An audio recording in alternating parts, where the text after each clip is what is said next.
बिस्मिल्लाहिर्रहमानिर्रहीम अस्सलाम वालेकुम वरहमतुल्लाहि वबरकातुहू। तमाम ਵੀਵਰਸ तमाम ਦੋਸਤਾਂ ਨੂੰ ਭੈਣਾਂ ਭਰਾਵਾਂ ਨੂੰ ਸਾਡੇ ਵੱਲੋਂ ਬਾਬੇ ਵੱਲੋਂ अस्सलाम वालेकुम वरहमतुल्लाहि वबरकातुहू। ਅੱਜ ਦਾ ਟਾਪਿਕ ਜਿਨ੍ਹਾਂ ਦੋਸਤਾਂ ਨੂੰ ਜਿਨ੍ਹਾਂ ਬਜ਼ੁਰਗਾਂ ਨੂੰ ਮਾਈਆਂ ਭੈਣਾਂ ਨੂੰ ਬਵਾਸੀਰ ਹੋ ਜਾਂਦੀ ਹੈ, ਇਨਸ਼ਾਅੱਲਾ ਬਵਾਸੀਰ ਦੀ ਅਕਸਾਮ ਵੀ ਦੱਸਾਂਗੇ, ਕਿੰਨੀਆਂ ਕਿਸਮਾਂ ਦੀ ਬਵਾਸੀਰ ਹੁੰਦੀ ਹੈ ਔਰ ਉਹਨਾਂ ਦਾ ਇਲਾਜ ਵੀ ਦੱਸਾਂਗੇ। ਬਾਦੀ ਮੌਕਿਆਂ ਲਈ ਬਵਾਸੀਰ, ਖੂਨੀ ਬਵਾਸੀਰ, हाँ जी इंशाल्लाह ਉਹਦੇ ਮੁਤਲਕ ਗੁਫ਼ਤਗੂ ਕਰਾਂਗੇ। ਔਰ ਸਭ ਦੋਸਤਾਂ ਅੱਗੇ ਸਭ ਭਾਈਆਂ ਅੱਗੇ ਭੈਣਾਂ ਅੱਗੇ ਇੱਕੋ ਰਿਕੁਐਸਟ ਸਾਡੀ ਹੁੰਦੀ ਹੈ ਕਿ ਇਸ ਚੈਨਲ ਨੂੰ ਜ਼ਿਆਦਾ ਸ਼ੇਅਰ ਕਰੋ ਔਰ ਕਮ ਸੇ ਕਮ 50 ਆਦਮੀਆਂ ਨੂੰ ਹਰ ਬੰਦਾ ਸ਼ੇਅਰ ਕਰੇ। ਭੈਣਾਂ ਭਰਾ ਨਹੀਂ ਦਵਾਈ ਬਣਾ ਸਕਦੇ ਜਾਂ ਪਰੇਸ਼ਾਨ ਨੇ, ਉਹਨਾਂ ਨੂੰ ਕੁਛ ਸ਼ਰਮ ਹਯਾ ਵੀ ਕਰਦੇ ਨੇ, ਸ਼ਰਮਾਂ ਆਉਂਦੀ ਹੈ ਕਿ ਯਾਰ ਕੀ ਦਸੀਏ, ਬੁੱਢੀਆਂ ਦੱਸਦੀਆਂ ਕਿ ਬਵਾਸੀਰ ਕੀ ਦਸੀਏ, ਖੂਨ ਆਉਂਦਾ ਹੈ, ਬੜੇ ਸਾਰੇ ਮਾਮਲਾਤ ਹੁੰਦੇ ਨੇ। ਤੇ ਅੱਜ ਇਨਸ਼ਾਅੱਲਾ ਸਭ ਵਾਸਤੇ ਮੁਸ਼ਤਰਕਾ ਤੌਰ ਤੇ ਇਹ ਖੁੱਲਾ ਰਾਜ਼ ਬਵਾਸੀਰ ਦਾ, ਖੂਨੀ ਬਾਦੀ ਮੌਕੇ ਵਾਲੀ ਬਾਬਾ ਜੀ जी अल्लाह पाक रहमत आ फरमाए। बवासीर की 3 अकसाम हुंदी भी 3 ही है, चौथा झूठ है। दूसरी बात यह वे कि इहदा इलाज, कसाम, परहेज, चार्ट नंबर सब कुछ दस्या जाएगा गदा दा। सब तो पहला जाने खूनी बवासीर जी। खूनी बवासीर उदों हुंदी है इंसान नूं जदों इंसान के जिसम के अंदर तुरशी का बहुत ज़्यादा तेजाब का बढ़ जाना, इसड़ जिन्हों कहा जाता है। अगर इनू डॉक्टरी लैंगवेज दे विच समझिया जाए तो इस बीमारी नूं पाइल्स कहा जाता है। अगर खूनी बवासीर है तो बड़ा सिंपल जिहा एक तुहानूं नुस्खा ही दसांगे, मालक रहमत आ फरमाए, जिहड़ा पहली खुराक दे नाल तुहानूं रिजल्ट मिलेगा। वो की है? इंडिया रसौंठ 4 तोला, गेरू 4 तोला, गेरू खाम लेना तो इंडियन लेना, फटकड़ी बरियां कीती हुई, फटकड़ी बरियां बड़ी आसान है, तवे ते उहदा पानी जला दवो, पतासा बन जाए, बरियां हो जाती है। 4 तोला किकर गूंद, तबाशीर नुकरा 4-4 तोले। अल्लाह पाक रहमत आ फरमाए 1000 mg का कैप्सूल ठोक के भर लेना, शरबत अंजबार दे नाल।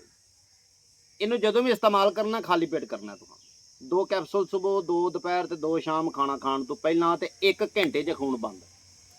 शरबत अंजबार 1 गिलास पानी के अंदर 7 चम्मच मिला के ते फिर तुहां ये दवाई उहदे नाल इस्तेमाल करनी है। हुण जाने आ जी मस्सियां वाली बवासीर, मौके वाली कुछ बंदियां नूं मौके हुंदे ने ते मेन आंत दे अंदर छरलार दा बनना फिर मौका बनदा है।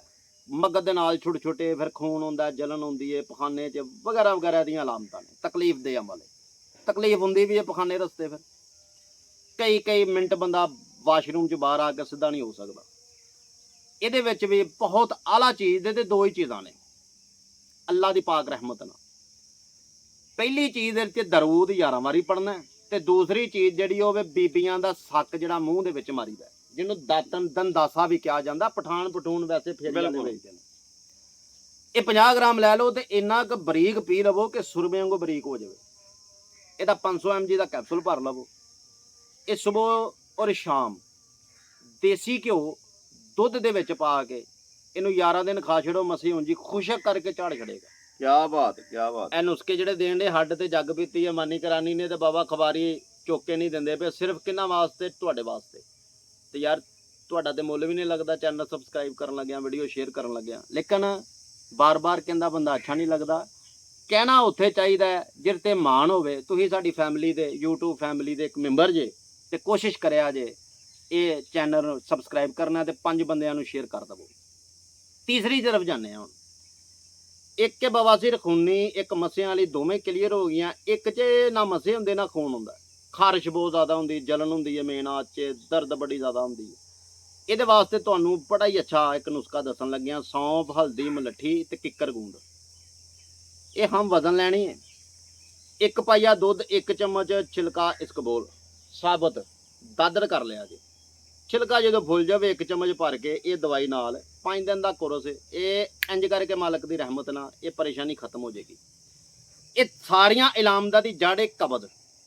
कोशिश करनी है कबज तो नहीं, अगर कबज है तो कास्टर ऑयल 4 तो 3 चम्मच इस्तेमाल नाल करना है। इंशाअल्लाह जिंदगी जी बार बार पाइल्स हुंदी, बवासीर हुंदा, ऑपरेशन बंदे करवाते हैं, ये परेशानी तुहाडी नहीं होएगी। वादा रहना इंशाअल्लाह मालक की रहमत नाल, बशर्ते जिंदगी अल्लाह ने चाहा तो अगली वीडियो नाल फिर मुलाकात होएगी। पाक आर्मी जिंदाबाद, पाकिस्तान